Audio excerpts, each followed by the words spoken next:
Welcome to the England Rugby Pod.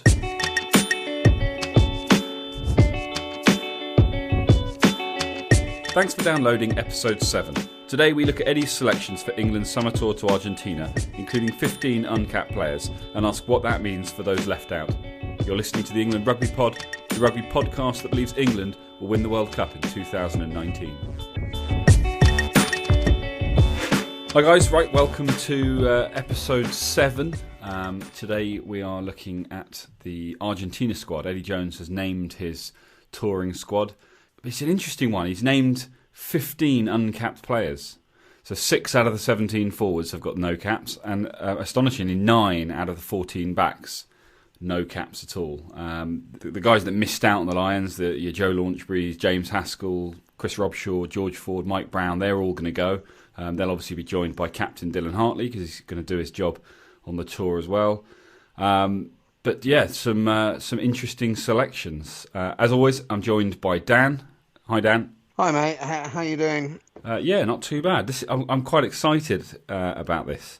It's been a hell of a week for rugby, hasn't it? There was just the build up to this Lions squad announcement that just I think everyone, us included, were getting super excited about, and then under the radar suddenly came in this. We always knew it was happening, but came in this Argentina squad, which I wasn't expecting it necessarily to be as it is, but I really, really like the look of it. And yeah. I'm pretty excited about this tour.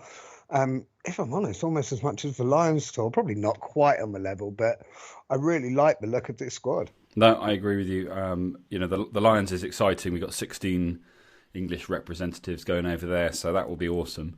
But yeah, historically, the Argentina tour on a Lions year is maybe not that exciting because of what he's done here. Because a lot of players go that perhaps just being put in for the sake of it and just to give them a chance. But actually, there's something about Eddie Jones and his mentality and the way he builds his team that makes taking 15 uncapped players really exciting and really interesting to see how they get on, because he seems to have an eye for them. He did it with Mauro Toje. Everyone kind of went, what? Who's this guy? Some people had heard of him. Everyone kind of thought this was a guy for the future, and straight away he just slotted straight in and ducked to water. So it'd be really interesting to see if he manages to do anything similar. I was listening to an interview with him the other day with Eddie, and he said that his aim for this tour is to find 3 or 4 guys who can essentially replace their Lions counterparts. So he's hoping for an upset. That's a massively ambitious statement, but I like it. And I mean, whether that will happen, I don't know. But I mean, let's not rule it out. There's some pretty good, some pretty good up and coming players within that lot. One thing, and I'm completely sort of changing topic here and jumping the gun, but one thing that's occurred to me. So Dylan Hartley, obviously going as England captain. Does he commit to that? Does that then rule him out? Should he be called up as an injury replacement for the Lions? I mean, I don't know, but I wouldn't have thought so. I kind of think if the Lions comes calling, you accept the call. There are other leaders going. I mean, the guys that I've mentioned: Launchbury, Haskell, Robshaw, Ford, Brown. They're all. Danny Kerr as well. They're all vice captains. They're all considered kind of part of Eddie Jones's sort of senior team. And any one of them, Tom Wood as well, any one of them could do the job if Dylan was called up by the Lions. So I would imagine if the call comes, he will fly out. Certainly they have people that have flown out from Argentina before. Alex Corbusero being the perfect, exactly. Perfect example. The last time around, wasn't it? And he was man of the match in the third test. Yeah. You'd like to think that there's a good chance that Launchbury gets a call up at some point. You'd like to think there's a good chance that Haskell gets a call up at some point.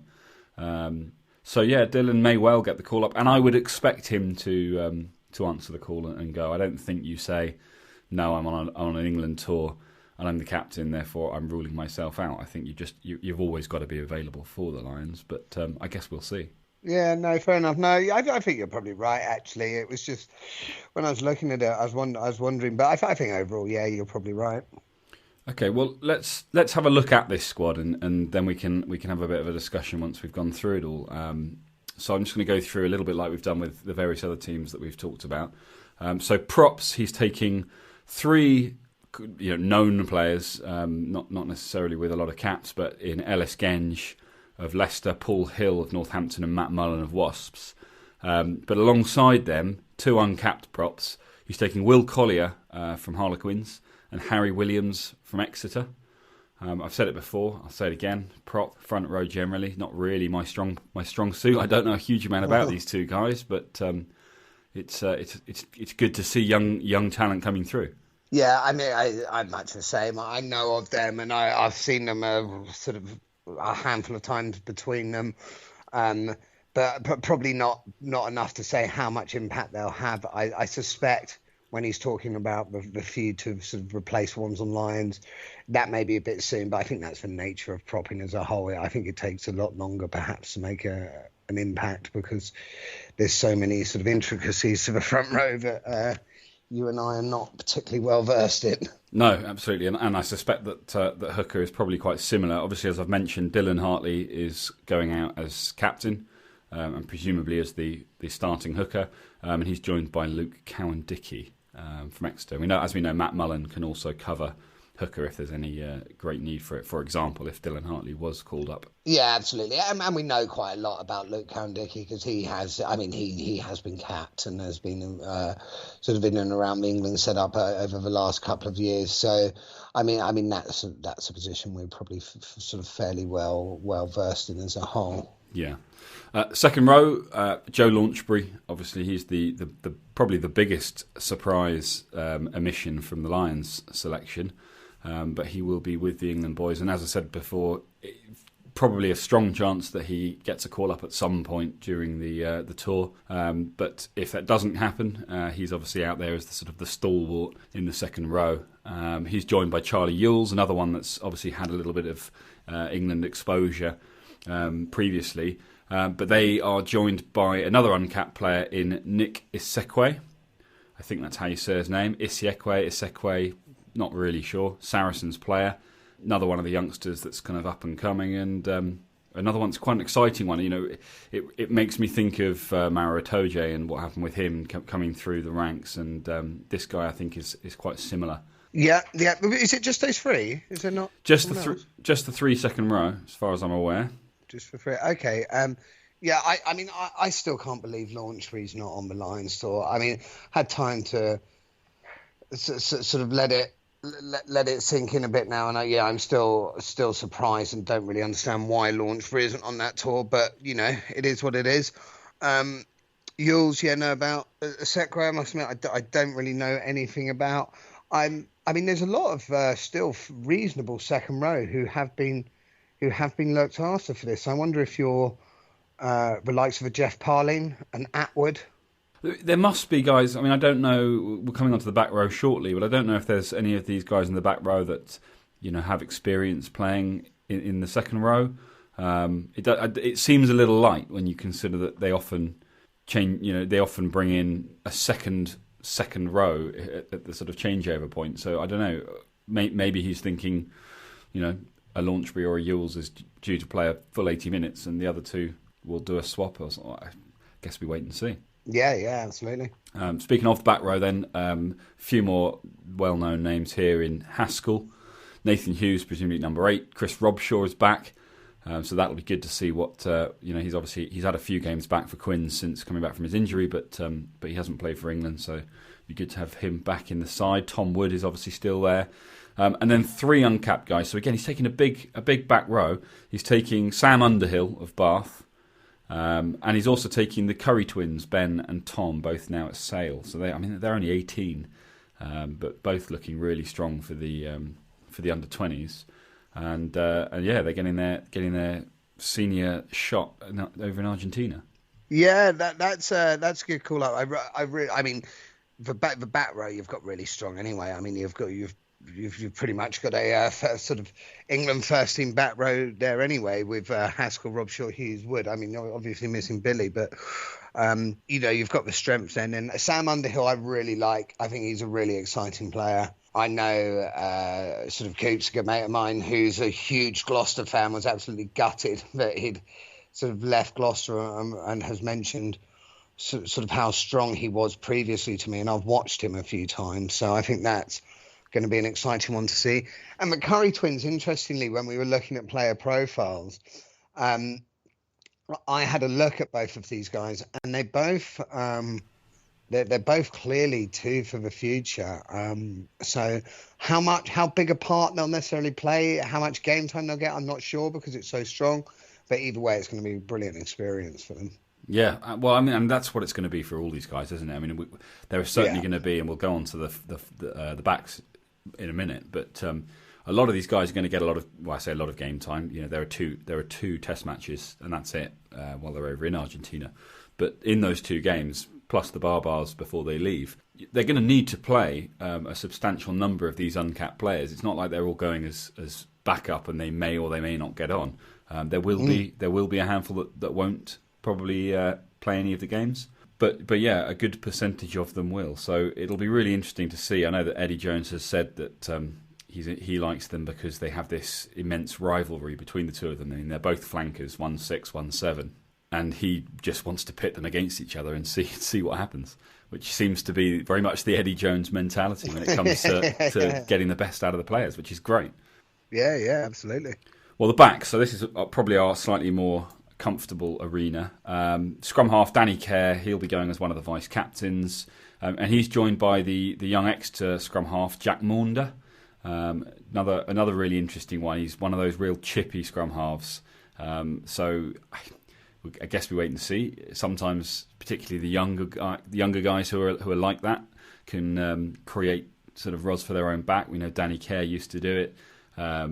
Webb does it quite often with Wales. You know, brilliant at 1 minute and then silly mistakes the next because he doesn't have the sort of the rugby maturity yet. But yeah, this guy's an interesting one to watch. And again, I think it's one of those things that Eddie Jones quite likes, is that sort of that attitude that he has. Yeah, no, I agree. He's an exciting young player. I've seen him again only sort of a handful of times, but some a bit with the under-20s, and I think, you know, he is definitely one for the future. But you know, that's not to say there's no reason he can't make his impact now. Okay, so fly half, George Ford obviously missed out on the Lions, so he will be there. But he's joined by Piers Francis, who is I think he's soon to be Northampton fly half, because hasn't he come over from was it Auckland Blues or one of the Southern Hemisphere teams? Yeah, so it was sort of a weird thing into it. So he came, he was playing over in NZ up till I think it was 2012 when he then came over, and then last year or 2014 he was playing for Doncaster Knights, signed, but then went back 2015 to New Zealand. And sort of, you know, playing the provincial stuff and started playing really well. So yeah, last year he's been playing for the Auckland Blues, and as you say, start of next season he will be a Northampton Saints player. So he's going to be he's interesting. I think he's sort of an up and coming fly half. And the fact that Eddie Jones has clearly seen something in him, because he's been picked ahead of, you know, if we look at Danny Cipriani as an example. So, you know, Eddie Jones still has definitely seen something in him that he's pretty excited about. Yeah, it is an interesting one, because you think, you know, the likes of Alex Lazowski, who we're going to come on to in a moment, you know, he was very much sort of pegged as another fly half for England to put pressure on Ford and, to a degree, Farrell, although he seems to have cemented his place at 12 now. But this would suggest that he's not being looked at as a fly half, which is why I've put him at fullback, because obviously there's no official positions, you know, announced alongside the squad. So we're kind of making assumptions about who's playing where. But you would think that two fly halves on a tour with only 2 games would be plenty, and therefore, if, you know, the fact that he's taking Alex Lazowski as well means that actually he's thinking Alex Lazowski for maybe the centres, maybe fullback, possibly even on the wing. I think Lazowski is definitely sort of there as a fly half cover as well, because he has been involved in the England squad as a fly half, like under Eddie Jones as a fly half cover. But I think, like you say, I think he's maybe been sort of looked at from more of a utility perspective, whereas, as far as I'm aware, Piers Francis is just a fly half, and like you say, two does seem enough. So maybe Lazowski has been looked at more as a sort of a daily Gerard Payne sort of scenario with the Lions. It, it's interesting because I mean you've also got Henry Slade who can fit in at 10, so there's definitely that cover. But you've got two specialist fly halves. So I agree with you. I think those two. If you're taking two specialist fly halves, you focus on them as fly halves and the others to sort of cover elsewhere. Yeah, well, centres, as you mentioned, Henry Slade, Exeter.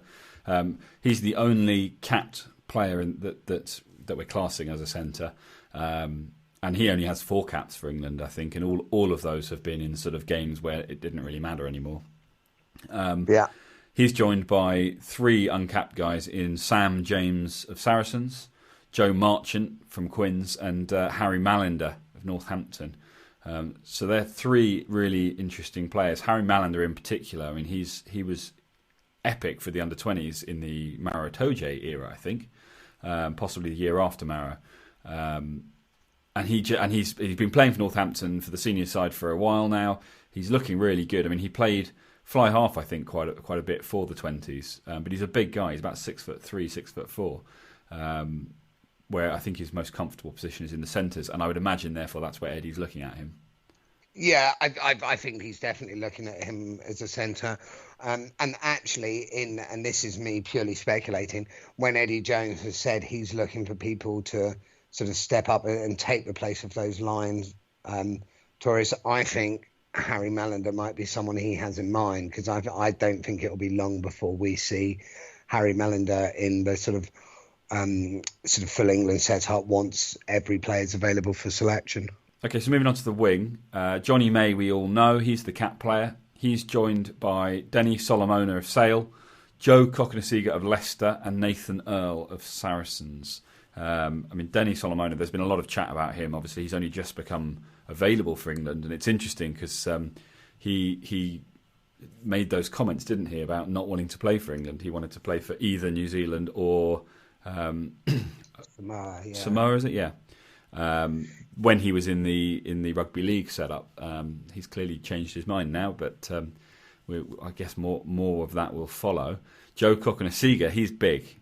He's one of these sort of 6'4", 18 stone wingers. He's another interesting one. I think when Eddie Jones was interviewed about his selection and they got to this guy, Jones's response was, "Big, mate. He's big and he's fast," and that was about all he had to say about him. So that would probably be my interpretation of him as well, just from a very little I've seen, but I think that describes him well. Yeah, like you mentioned about Solomon, he has obviously retracted what he said previously and did it pretty skillfully. Actually, I can't remember the exact wording, but he managed to sort of put to bed that comment he'd made around he was only looking at the sort of All Blacks or Samoans. Yeah, the wing's a really interesting place, and you've got to look at who's missing to see how exciting these players potentially are. You look at, there's no place for Christian Wade. There's no place for James Short for Exeter, who's had a great season. Rocker Daguni, Marlon Yard. What are these guys thinking? I mean, they're back home, and of course, look, they're all so media trained these days. You know, as soon as they're asked, they'll say, "Well, I've just got to focus on playing well for my club, and once I do that, blah blah blah." But the reality is, if you're a Christian Wade, you got to be thinking, "Look, I'm scoring for fun here. I'm the top try scorer. What have I got to do?" I mean, there's got to be a part of them thinking, "I'm just not going to get in this setup now." You know, we've got good wings going on Lions. We've got these wings who are clearly ahead in Eddie Jones' thoughts. I mean, it must be pretty gutting for these guys. Yeah, I mean, I wonder if Eddie Jones has spoken to them. This question was posed to him specifically about Christian Wade, in fact, and his response was, he's a great player, he just isn't what we're looking for right now. So, maybe that's a media answer, although Jones doesn't tend to. I mean, I guess he's quite good with how he talks to the media, but I don't know. I wonder clearly there's a game plan with taking 15 uncapped players, and maybe maybe the purpose is not to say these guys are the ones that I think are the best available in England right now, but maybe it's to say these guys are the ones that I think have the most potential for between now and 2019, and that's why I want to give them a chance, because they probably won't get another chance. Yeah, maybe.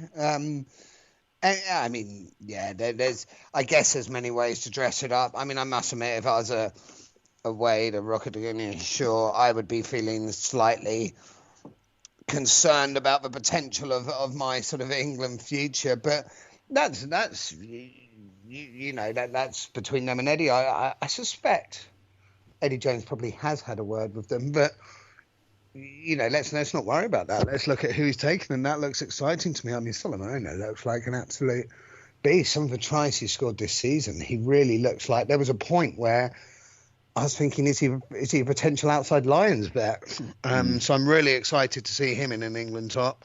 Yeah, no, it'll definitely be good. Well, that almost brings us to the end. We've just got the fullbacks. So Mike Brown is our capped player, and he's joined, as I mentioned earlier, by Alex Lazowski. I've put him as a fullback as well because there doesn't seem to be anyone else that's screaming fullback. So he's down as fullback cover, but what Eddie ends up doing with the team, obviously, is anybody's guess, especially with this sort of volume of uncapped players. I think there is one capped player in each of the back positions, and everyone else in the backs is uncapped. That's nice. I like that. Yeah, it certainly makes for an exciting tour. Yeah, it does make for an exciting tour, and competitive as well. So although there's that many uncapped players, there's still that sort of backbone of the players with the caps who can sort of lead the team. I'm really excited about this. So like genuinely so. Yeah, I'm wondering how Eddie Jones is going to play it. So it's 31 players, like we said. Some of them probably won't get game time because I don't think Eddie Jones is going to compromise his ethics with regards to you don't get a cap unless you earn it. So I think there will be players who go out there who get a bit of disappointment, not get the opportunity to put on that shirt, get their first cap. But either way, it's going to be a great experience for them to be part of that setup, to be on the tour, to understand what Eddie Jones is all about. Absolutely, and the England setup generally. There's a lot of experience from the guys that do have caps that's going to be valuable for them to share with these guys. Your Haskells, your Launchburys, George Ford, Mike Brown at the back. These guys offer experience. This is the backs, obviously, but these guys offer experience. Chris Robshaw, ex-England captain. Tom Wood, who's been around for a while, who's captained the side, I think, and certainly I think he captained the side last time they went to Argentina, didn't he? I believe so, yeah. So, there is a lot of experience to share with these youngsters, so it's going to be a hell of an experience for them, for sure. It's exciting to watch. I mean, you mentioned at the beginning that you were, as excited about this. I'm almost more excited about this. That's not to take anything away from the Lions and how exciting that is. But I don't know, there's part of me that's just sort of thinking, this is because of what we are most interested in, which is this belief that England are going to win the World Cup in 2019. He's just thrown another 15 guys in the mix and gone, hey, look, here's 15 more guys that I think have the potential to offer England that strength in depth that is needed these days to be a world-class number one team in the world and to win a World Cup. Yeah, exactly that, mate. And when you look at when I saw this squad, I was like, do you know what? That looks like a strong squad. And then I'm thinking, and we've got 16 going on the Lions. And we've still got some brilliant players who we've mentioned during this who haven't even made this tour. So England rugby's looking in a pretty good state of affairs at the moment, which is, so exciting. It's such a massive bonus. 2019, it's still over 2 years away, but that will go quickly in rugby terms. That will go quickly. So it is a great tour coming up. It will be sort of exciting to see sort of how they play with the sort of style of rugby they're playing out there. And I think it's going to, inevitably, it's going to really make some players. Unfortunately, it'll probably break some as well. There probably will be a few who will sort of fall by the wayside as a result of this tour. Yeah, but that's rugby. These things happen, and that's how you That's how you separate the men from the boys, which is essentially what he's trying to do out there, and that's exactly what he is trying to do, given that he is taking a lot of youngsters. Yeah, exactly. I was chatting to sort of a couple of mates the other day, and one of the questions sort of thrown to me is how do I think the guys, the potential Lions guys, the likes of the Haskell, the Hartleys, Launchbury's, who weren't selected for Lions, how do I think they'll react? There's not a doubt in my mind that every one of them will react really positively. They're all strong enough characters, and even if there was a hint of them sulking come the tour, I'm pretty sure Eddie Jones would smash that out of them within a second. So that doesn't concern me at all. But like you say, for some of the others, it really is a sort of sink or swim, really. Yeah. Well, I think whether the Lions is the most interesting thing that's going to happen for you this summer, or whether it's the Argentina tour, either way, it's set to be a pretty good one with both tours. A lot of international rugby and no holidays for me. All right. Well, on that note, guys, thanks for listening. Just a quick update today on that squad selection. We really appreciate your support, and hopefully you will continue to join us as we discuss all things England and Lions over the coming weeks and months. You can check out everything that we're up to and what's upcoming on the website www.englandrugbypod.com, and we're also on Facebook and Twitter at England Rugby Pod. Yeah, thanks so much for listening. Leave us your reviews, leave us your comments, ask us any questions that you want to ask us, and we'll obviously try our best to answer those in one of our future episodes. Yeah, excellent. Thanks a lot, guys. Take care.